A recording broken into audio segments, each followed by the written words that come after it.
bagcwele umhlaba wonke lapho kulele khona amakhawu ethu. Igazi labo lithelela inkululeko yethu.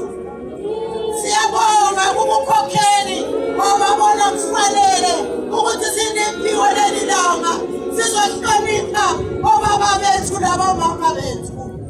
Amaqhawe adabulizwe esiyalweni lizwe. Siyabonga abadala bethu. uJehova alibusise leli lizwe. uJehova uNkulunkulu anokuthula asiphumusa ebantwaneni bavikeleke kuyo lonke ilizwe.